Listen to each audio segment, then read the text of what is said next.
ሰላም ጤና ይስጥልን አድማጭ ተመልካቾቻችን ሚያዝያ 6 2017 ዓ.ም ዕለታዊ መረጃዎችን ይዤ መጥቻለሁ። መረጃና ዘገባዎችን ወደ እናንተ እያደረስኩ አብሬያችሁን ቆየው በለጠ ካሳ ነኝ። እናንተም አብራችሁ እንድትቆዩ ነው በአክብሮት የምጋብዛችሁ። የተለያዩ መረጃዎችን ይዣለሁ። እነዚህ መረጃዎች በቅደም ተከተል ወደ እናንተ አደርሳለሁ። እናንተም እየተከታተላችሁ አብራችሁን እንድትቆዩ በአክብሮት ጋብዛለሁ። እንደተለመደው ለሚኖራችሁ ሀሳቦች፣ አስተያየቶች፣ ጥቆማና እንዲሁም ደግሞ ምልከታና ሀሳቦች ካሉ ጥቆማ@gmail.com እንዲሁም ደግሞ በተለያዩ ማህበራዊ ሚዲያዎች ልትልኩልኝ ትችላላችሁ። በርካታ መልእክቶች ልካችኋል። ያው ተመልክቻቸዋለሁ የተወሰኑትን፣ ብዙዎቹ ከቁጥራቸው መብዛት የተነሳ ያላየኋቸውም አሉ። መለከታቸዋለሁ። ተሳትፏችሁ ግን ይቀጥል። የተለያዩ ምልከታዎችን፣ አስተያየቶችን፣ ሀሳቦችን እየሰጣችሁ ነው። በተለይ ደግሞ በተለያዩ የውጣ ውረድና ትግል ውስጥ ያለፋችሁ ሰዎች ልምዶቻችሁን ስታካፍሉ አሁን ላለው የበለጠ ጠቀሜታ ይኖረዋል። በዚህ በኩልም እንግዲህ የላካችሁልኝ መልእክቶች አሉ። በእጅጉ ነው የማመሰግነው።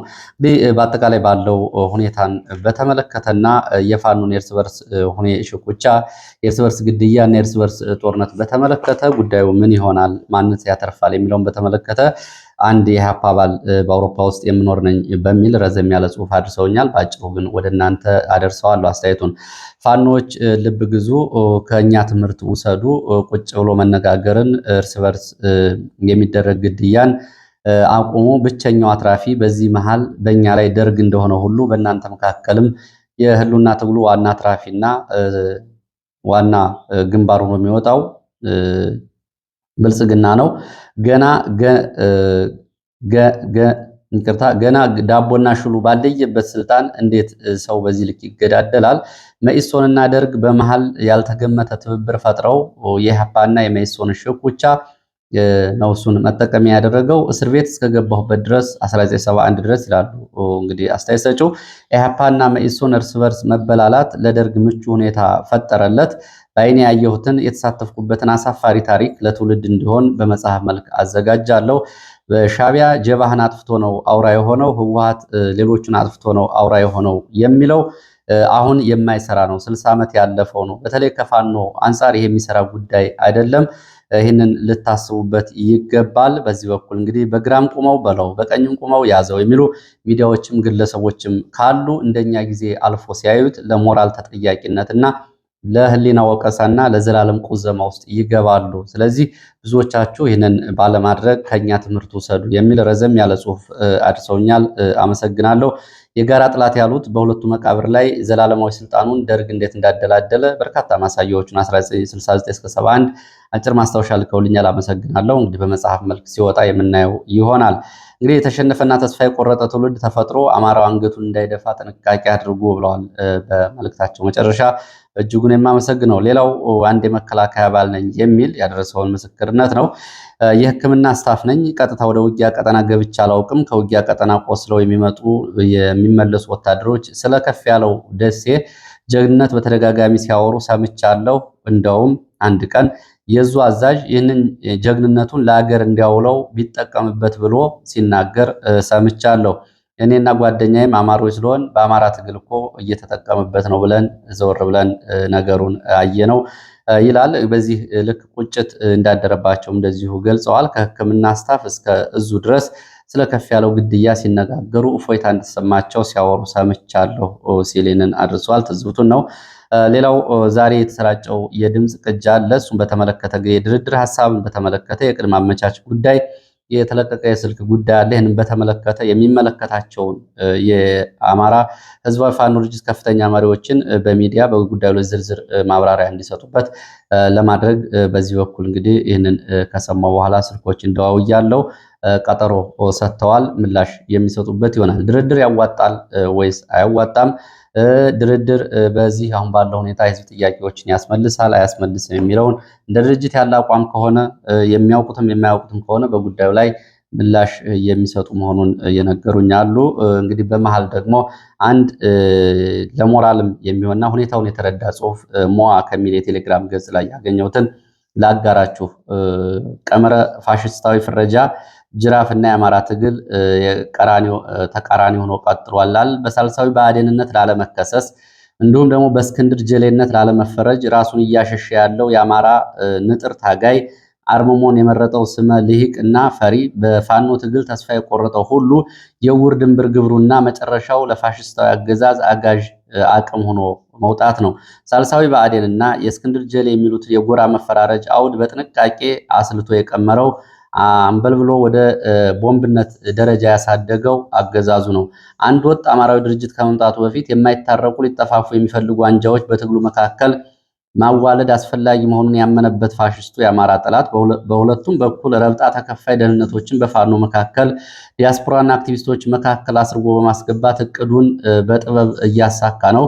ሁሉ ግለሰብ አስመላኪ ጎጥና አውራጃን አሽሞንሟኝ የህልውና ትግሉን ለጎጥ ቡድንና ጥቅሞች ለመሸጥ የሚፍጨረጨር ድውይ አማራዊ የወርድና የድንክ አስመሳይ የምላስ ነብር የሶፋ ተዋጫሪ ድመቶች ተወልደዋል ይላል ጽሁፉ። እነዚህ ቡድኖች እንዲፈጠሩ ከጽንስ ጀምሮ በደህንነቶች፣ በስመ ጋዜጠኞች፣ አክቲቪስቶች በኩል ፕሮፓጋንዳ፣ ሸፍጥ፣ ሴራ የሰራው አገዛዙ በመጨረሻም ሳክቶለት የጎራ መፈራረጁን አየሩን ተቆጣጥሯል። ፋሽስታዊ አገዛዙ ከመፈረጅ ከመዋጋት ይልቅ እርስ በርስ ማፈራረጅና ማተላለቅ የመረጠበት ገሃድ ሆኖ ታይቷል። ይህ ደግሞ በጥንቃቄ ሩቅ አስቦ የሰራው ውጤታማ የጠላት ስራ ፍሬ ነው። ህወሓትና ብልጽግና እጅግ ፍርሃትና በፍርሃት በመራድ የሚዋጉት የአማራ ትግል ውስጥ ያሳኩት ታላቅ ነገር ሆኗል። አማራ ፋኖ አማራ ኃይሎች አንድ እንዳይሆኑ መከፋፈል ሴራ ላይ ይገኛል። ጓዶች በሁለቱ ጎራ ውስጥ ውጭም ገብተን ያስተዋልነው ሀቅ የፋኖ አንድነት ማጣት ዋናው ምክንያት ተጋላጭና በህዝብ የተነገረው አይደለም፣ የሚፈራረጁበትም አይደለም፣ አንዱ አንዱን የሚከስበትም የፍረጃ አባባል በሁለቱም አምነው የሚቀበሉትም አይደለም። ሆኖም ለውይይት እንኳ ትዕግስት የሌላቸው ሆነዋል። ይህ ምን ይሆናል? ምን ይነግረናል? በዚህ ጎራ ውስጥ የሴራ የታጠቁ የጠላት ቅጥረኞች ሰርገው እንደገቡ ነው። እነዚህ ሰርጎ ገቦች ከላይም ከታችም በንቁ ሰራዊቱ ክንዶች ፊት ተጠርገው ወጥተው አዲሱ አማራ ድርጅት ትውልድ ወደፊት ካልመጣ ካሁን በፊት በምናያቸው ጥበብ የጎደለው አውራዎች ተስፋ ማየት አንችልም ይላል። እንግዲህ ሞአ የሚባል የቴሌግራም ገጽ ላይ ነው የተወሰደው። ይህንን ሚያዝያ 5 የተጻፈ ጽሁፍ ያው እንግዲህ ለሞራል ተጠያቂነትም በዚህም በዛም ሆኖ ሁኔታዎችን አቅሎ ለሚመለከተው ሰው በኋላ በዚህ አጠቃላይ የእርስ በርስ የፋኖ ትግል ውስጥ ብልጽግና ዘላለማዊ ስልጣኑን ሲያጸና ከማየት የሞራል ተጠያቂ እንዳለመሆን በሚዲያም በግለሰብም እንደዚህ አይነት ሀሳቦችን የሚያስተምሩ ነገሮችን በወቅቱ መናገር የሞራል ተጠያቂነትን ከዘላለማዊ ጸጸትም የሚያወጣ ስለሆነ ነው። ወደ መረጃዎች ይሄዳለሁ። ወደ መረጃዎች ሲሄድ የራያ የአካባቢ ያለው ሁኔታ በተመለከተ የኢትዮጵያ ሰብዓዊ ኮሚሽን ያወጣውን ሪፖርት በመቃወም የራያና የአካባቢው የአማራ ተወካይ የራያ ወሎ አማራ ማንነት አስመላሽ ኮሚቴ አባላት እና እንዲሁም ደግሞ የአካባቢው አስተዳደር አባላት ምላሽ ሰጥተዋል። ሰሞኑን የኢትዮጵያ ሰብዓዊ ኮሚሽን ያወጣውን ሪፖርት በተመለከተ እንግዲህ ሪፖርቱን በተመለከተ ነው ተቃውሟቸውን ያቀረቡት። ራያ እና ጠለምት ተመላሽና ተፈናቃዮች ከትግራይ እየተፈናቀሉ ችግር ላይ ናቸው የሚለውን ጉዳይ በተመለከተ መሬት ላይ ያለውን እውነታ የካደ ሪፖርት ነው የቀረበው በሚል ነው ይህንን ምላሽ የሰጡት።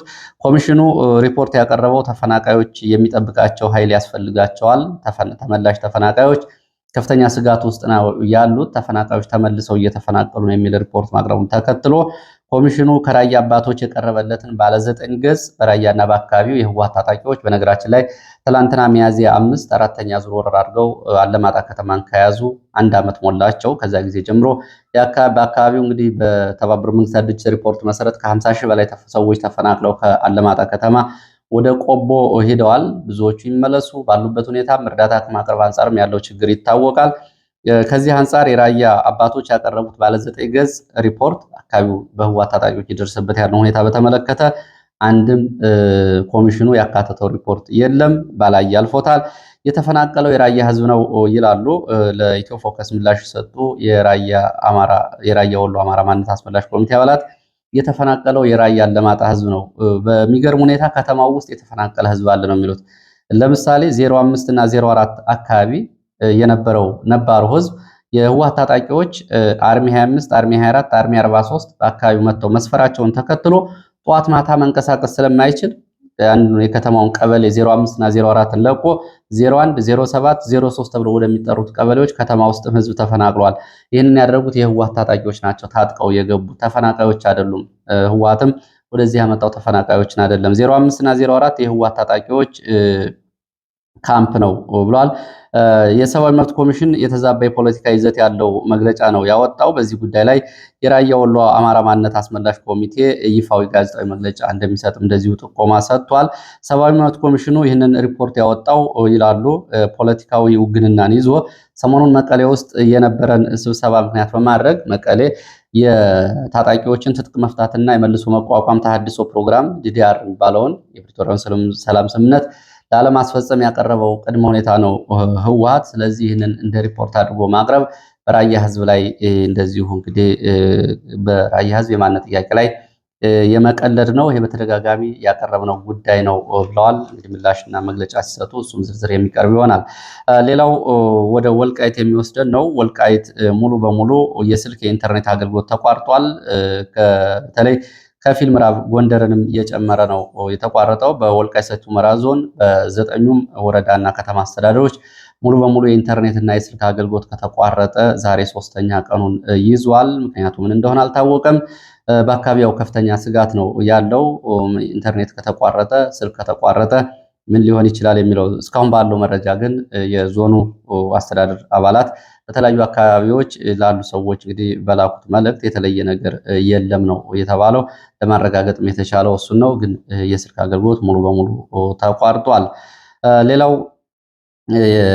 የኦነግ ያወጣውን መግለጫ ወደ ግንባር መረጃዎች ከመሄደ በፊት ኦነግ ያወጣውን መግለጫ እንዲሁ ባጭሩ ላድርሳችሁ። ኦነግ አብይ አህመድ ወቅታዊ ፕሮጀክት ብሎ ያወጣው መግለጫ አለ። በዚህም እንግዲህ አራት ነገሮችን እያደረገ ነው። ወቅታዊ ፕሮጀክቶቹ እነዚህ ናቸው ሲል ኦነግ በመግለጫ አውጥቷል። አንደኛ ብሔር ተኮር ግጭትን መቀስቀስ፣ እገታ፣ ዝርፊያ፣ ግድያ የመሳሰሉትን የሚሰሩ የብልጽግና ሰዎችን ማሰማራት፣ ከአሁን በፊት በዚህ የተፈጸሙትን በሸኔ በማላከክና በተለይ ይህን እዚህ ጋር በተያያዘ ሰፊ ፕሮፓጋንዳ መስራትና ግጭት መቀስቀስ። ሁለተኛው በሆሮ ጉዱሩ ወለጋ ዞን በመሳሰሉት ቀጠናዎች እንደዚህ ኦሮሞን በመጨፍጨፍ ወይም ደግሞ አማራውን በመጨፍጨፍ የብሔር ግጭት እንዲነሳ እና እልቂት እንዲመጣ የእልቂት ፍሽጋ መንፋት እቅዶቹ ናቸው ብሏል። ወለጋን እንደ ወልቃይት ማድረግም ፍላጎቱ ነው የሚል ሪፖርት መግለጫ አውጥቷል። በወለጋ መጠነ ሰፊ እንቅስቃሴ እየተደረገ ነው ያለው። ይህም እንግዲህ እንደ ወልቃይት ወለጋን እንደ ወልቃይት ለማድረግ እየሰራ ነው ሲል ኦነግ ክስ አቅርቧል። ሌላው የተደራጀና ሐሰተኛ ዘመቻ በልዩ ልዩ በተመረጡ ጥቅመኛ የኦሮሞ ዲያስፖራ ካድሬዎች፣ የቀድሞ ቄሮ መሪዎችና የቄሮ አባላት እንደዚሁ የተቀናጀ ዘመቻ መክፈት ነው ብሏል። ሌላው አሻንጉሊት ተቃዋሚዎችን ማምጣት እንደዚሁ አንዱ ፕሮጀክት ነው የብልጽግና ብሏል። ከብልጽግና ቤት ባሉ አማካሪ ቲንክ ታንክ ቡድን ሌሎች በሚባሉትን ሰብስቦ አንድ የፖለቲካ ቡድን በማምጣትና በምክክር ኮሚሽኑ እንዲሁም ደግሞ በፖለቲካ ውክልናው ሙሉ በሙሉ ቦታዎቹን የመያዝ እንቅስቃሴ እያደረገ ነው ሲል ኦነግ እንግዲህ ብልጽግና ሴራ እያሴረብኝ ነው ሲል ይህንን ገልጿል። ሌላው ቢቢሲ ይዞት የወጣው ሪፖርት አለ ዛሬ። ብዙዎቹ ይህንን አንብበውታል። ምናልባትም ያላነበባችሁ ካላችሁ ልታነቡት ትችላላችሁ። በአማራ ክልል ጦርነቱ ጋር በተያያዘ የሆነ ያለውን አስከፊ ታሪኮችን ተያያዥ ሪፖርቶችን በዝርዝር ይዘው ወጥተዋል።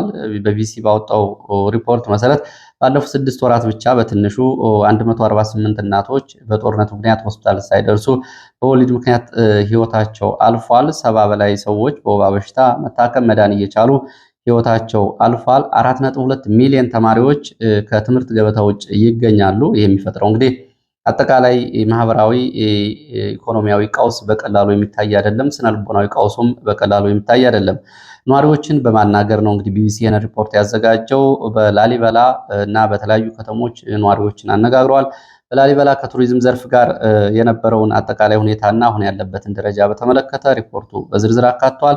የመንግስት ሰራተኞች ጾም ማደርን በተመለከተ እንደዚሁ ሪፖርቱ ላይ አካቷል።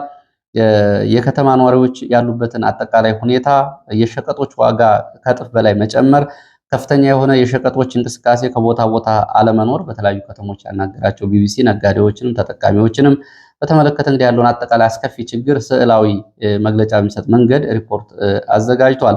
መምህራንን በተመለከተም እንደዚሁ መምህራን ባለው ሁኔታ ምክንያት የቤት ዕቃቸውን እየሸጡ ኑሯቸውን እየገፉ ነው። አስቸጋሪ ኑሮ እየገፉ ነው። እንግዲህ ወትሮም ደሞዛቸው በቂ አይደለም። አሁን ደግሞ ደሞዝ በመቋረጡ ምክንያት እንግዲህ የቤት ዕቃቸውን ጭምር እየሸጡ ኑሮ እየገፉ እንደሚገኙ ያው ቢቢሲ በሪፖርቱ አውጥቷል። በሁለት ቦታዎች ላይ የተለያየ ህይወት ያለውን መልክም ቢቢሲ አውጥቷል። ፋኖ በተቆጣጠራቸው አካባቢዎች የማህበረሰቡ ህይወት መልኩ ምን ይመስላል? የመንግስት ኃይሎች በተቆጣጠሯቸው አካባቢዎች ያለው የማህበረሰቡ ህይወት መልክ ምን ይመስላል የሚለውን በሪፖርቱ በዝርዝር ይዟል። ቢቢሲ በፋኖ በተቆጣጠራቸው አካባቢ ያለው ህዝብ የኑሮ መልኩ እንግዲህ በዚህ አካባቢ መድኃኒት፣ ሕክምና፣ ሌሎች ቁሳቁሶች እንዳይደርሱ ይደረጋል። በመንግስት በተቆጣጠራቸው አካባቢዎች ደግሞ ያሉ የፋኖ ቤተሰቦች ናቸው በሚል እንደዚሁም ደግሞ የፋኖ ደጋፊ ናቸው በሚል በማህበረሰቡ ላይ የሚደርሰውን ግፍና ሰቆቃ በተመለከተ እንግዲህ በየቀኑ በዚህ ሚዲያ የሚቀርቡትን ጉዳዮች በተመለከተ ስዕላዊ መረጃ የሚሰጥ መንገድ ሪፖርቱን አዘጋጅቷል። ተመልከቱት። የእሳት ራት የሆነችው የአራት ወር ጨቅላ ህፃንን ይህንን እንግዲህ በርዕስ ይዞት የወጣው ነው። እሱን አሳዛኝ ታሪክ ይዞ ወጥቷል። የእናት ምጥና የቤተሰቡ ጭንቀት እንግዲህ በምጥ የተያዘች እናትና የቤተሰቡን ጭንቀት በተመለከተ እንደዚሁ የነበረውን አጠቃላይ ሁኔታ የሚያሳይ ስዕል ግለሰባዊ ታሪክን አካቶ ይዞ ቀርቧል። የመጨረሻ የሌለው ጦርነት ጉዳይን በተመለከተ እንደዚሁ እንግዲህ ይህንንም በዝርዝር ካስቃኘ በኋላ መውጫ መንገዱ ምንድን ነው በሚል ምሁራንን አናግሯል። ዶክተር የሺጥላ የተባሉትን የፖለቲካ ምሁር አናግሮ እውነተኛ ድርድር መደረግ መፍትሄው እንደሆነ ቢቢሲ አመላካች መፍትሄውን ይዞ ወጥቷል። የቢቢሲን ሪፖርት ብታነቡት አማራ ክልል ከጦርነቱ ጋር በተያያዘ ያለውን ጥልቅ ግንዛቤ ትወስዱበታላችሁ፣ ትረዱበታላችሁ። ሌላው ከዚህ ከአማራ ክልል ጋር በተያያዘ እንደዚሁ በጦርነቱ ምክንያት የተሟላ የጤና አገልግሎት መስጠት እጅግ አስቸጋሪ መሆኑ ነው እየተገለጸ የሚገኘው። በሌሊት ሰዎች ቢታመሙ ወደ ሕክምና መድረስ አይችሉም። ተሽከርካሪዎች መንቀሳቀስ አይችሉም። ይሄ በኮማንድ ፖስት ምክንያት ነው። ኮማንድ ፖስቱ ባለፈው ዓመት ግንቦት መጨረሻ ጊዜ ገደቡ አልቆ ተነሳ ቢባልም እስካሁን ድረስ ግን የቀጠለው ይሄ ሁኔታ ነው። በዚህ እንግዲህ በሌሊት የሚታመሙ ሰዎች ያው ህይወታቸው ያልፋል እንጂ ሆስፒታል መሄድ አይችሉም። የትራንስፖርት እንቅስቃሴ ስለሌለ የጤና ባለሙያዎች ማህበር ነው ይህንን የሚናገረው። የጤና ባለሙያዎች ማህበር ሰብሳቢ አቶ ሻምበል በህክምና ባለሙያዎች ላይ የሚደርስ እስራት፣ ማንገላታት ተገቢነት የሌለው መሆኑንም ገልጿል። ባለሙያዎች ገለልተኛ ሆነው ነው የሚሰሩት፣ ሁሉንም ነው የሚያገለግሉት። ግን እየታሰሩ እየተንገላቱ ይገኛሉ። ይህ እንግልትና እስር ሊቆም ይገባል። ከዚህ ጋር በተያያዘ እንግዲህ ያልተመጣጠነ ክፍያ ወይም ደግሞ ዝቅተኛ ክፍያ ሐኪሞቹ በአግባቡ ስራቸው እንዳይሰሩ እንዳደረጋቸውም ገልጿል። ከሐኪሞች ጋር በተያያዘ ሰሞኑን በማህበራዊ ሚዲያዎች ጥሪ አለ። ከክፍያ ጋር በተያያዘ የራሳችን ህይወት ሳናድን የሌሎችን ህይወት ማዳን ይከብደናል በሚል በማህበራዊ ሚዲያ ላይ የተደረጉ ያሉ ዘመቻዎች አሉ። እነሱን ልትከታተሏቸው ትችላላችሁ። ወደ ሌላ መረጃ ሳልፍ የቀድሞ የመቀሌ ዩኒቨርሲቲ ፕሬዝዳንት በኋላም የህወሓት ማዕከላዊ ኮሚቴ እና በጦርነቱ ጊዜ እንደ ጌታቸው ረዳ በተለይ በትዊተር የጦርነቱ ሁኔታዎች ለዓለም ማህበረሰብ በማሳወቅ ከፍተኛ ሚና ከነበራቸው አንዱ የነበሩት ዶክተር ክንዳያ ገብረ ህይወት አሁን ሁለተኛ ተሿሚ ሆነዋል። ዶክተር ክንደያ ገብረ ህይወት የትምህርት ሚኒስትር አማካሪ ዴኤታ ሆነው ነው የተሾሙት። ባለፈው ሚያዝያ 3 ደግሞ ጌታቸው ረዳ መሾሙ ይታወቃል። አሁን የቀድሞ የህወሓት ማዕከላዊ ኮሚቴ አባልና ከፍተኛ ባለስልጣን የነበሩት አሁን የፕሮፌሰር ብርሃኑ ነጋ የቀድሞ የግንቦት ሰባት ሊቀመንበር አማካሪ ሆነው በአንድ ቢሮ ተመድበዋል። እንግዲህ ለህወሓት በከፍተኛ ደረጃ ሁለተኛው ሰው ሹመት ሲሰጥ ነው። ጌታቸው ረዳ የምስራቅ አፍሪካ ጉዳዮች ተከታታይ የጠቅላይ ሚኒስትሩ አማካሪ በሚኒስትር ደረጃ ሆነው መሾሙ ይታወቃል። እንግዲህ የህወሓት ሰዎች በተለይ የጊዜያዊ አስተዳደሩ የነበሩትን ወደ ፌዴራል እያመጡ እየሾሙ ነው የሚገኙት። ትግራይ ውስጥ ያለውን ደግሞ የነ ደብረ ጽዮን ቡድን ስልጣኑን ተቆጣጥረዋል በጀነራል ታደሰ ወረደ አማካይነት። ወደ ግንባር መረጃዎች ሲሄድ ከመሄድ በፊት ሌላ መረጃ ላስከትል። ኢህአፓ እንደዚሁ ረዘም ያለ መግለጫ አውጥቷል። በአጭሩ መግለጫውን ወደ እናንተ ላድርስ። ብልጽግና እውነተኛ የፖለቲካ ፓርቲዎች ጋር ብልጽግና ትርጉም ያለው ድርድር ማድረግ አይፈልግም ሲል ወቅሷል። ያለመከሰስ መብት ያላቸውንም የምክር ቤት አባላት ጭምር አስሮ እያሰቃየ ነው የሚገኘው ብልጽግና በአስቸኳይ ለቃቸው ይገባል ብሏል። ጋዜጠኞች በጅምላ ታስረዋል፣ ይህም አግባብነት የለውም ሲል ኢህአፓ ይህንን አውግዟል። አውዳሚ ጦርነት ውስጥ አገሪቱ ገብታለች። ለዚህም ለጦር መሳሪያ ግዥ እና ጦር መሳሪያ ድጋፍ ለማግኘት ሲባል የኢትዮጵያን ብሔራዊ ጥቅም ጭምር ለባዕዳን አሳልፎ እየሰጠ ነው ብልጽግና ሲል ወቀሳውን አቅርቧል። በተመሳሳይ ተስፋ የተጣለበት የለውጥ ጊዜ 2018 የነበረው ሙሉ በሙሉ ተኮማትሮ የዲሞክራሲ ምህዳሩ ጠቦ ተኮማትሯል ብሏል። ተቃዋሚዎችን ለማሸማቀቅ ብልጽግና የሚሄድበት ርቀትም እንዲሁ እጅግ አሳፋሪ መሆኑን ገልጿል። በውጭ የሚኖረው ማህበረሰብ የዲያስፖራ አባል በኢትዮጵያ ውስጥ በጦርነቱ ምክንያት እየተፈጸመ ያለውን የሰብአዊ መብት ጥሰት በተመለከተ ማጋለጡን እንዲቀጥል ኢህአፓ ጥሪ አቅርቧል። እስረኞቹ ይፈቱ፣ የታሰሩት እስረኞች የማንነትና የፖለቲካ የህሊና እስረኞች ናቸው እንጂ ወንጀለኞች አይደሉም፣ ስለዚህ በአስቸኳይ ሊፈቱ ይገባል ሲል አቅርቧል። እንግዲህ ኢህአፓ በብልጽግና ላይ ያወጣው መግለጫ ነው፣ ትመለከቱ ትችላላችሁ። ወደ ምስራቅ ጎጃም የሚወስደን መረጃ ላስቀድም። ምስራቅ ጎጃም በአሶ ሊበን ወረዳ ሊበን ቀጠና ከኮርክ ከተማ አቅራቢያ ወደ አባይ በረሃ ከባድ ውጊያ ተደርጓል። ከአባይ በረሃ እስከ ኮሜ ዘሜ ተብሎ ወደሚጠራው አካባቢ ድረስ ትላንትና ሲደረግ በዋለው ከባድ ውጊያ ለጊዜው የደረሰው ከፍተኛ ሆነ ለጊዜው የደረሰው ሰብአዊ ጉዳት አልታወቀም። በዝርዝር እንግዲህ ከፍተኛ ይሁን ዝቅተኛ እሱን ወደፊት የሚጣራ ነው የሚሆነው። በውጊያው እስከ 5 ሰዓት ድረስ ከቀጠለ በኋላ ተጨማሪ ኃይል ከየጁቤ ከተማ ወደ ኮርክ መንግስት በ8 ተሽከርካሪዎች በማንቀሳቀስ መድፍ፣ ዙ 23 ሞርተር ጭምር በመጠቀም ወደ አባይ በረሃዎች ከፍተኛ ድብደባ ሲያደርግ ነበረ።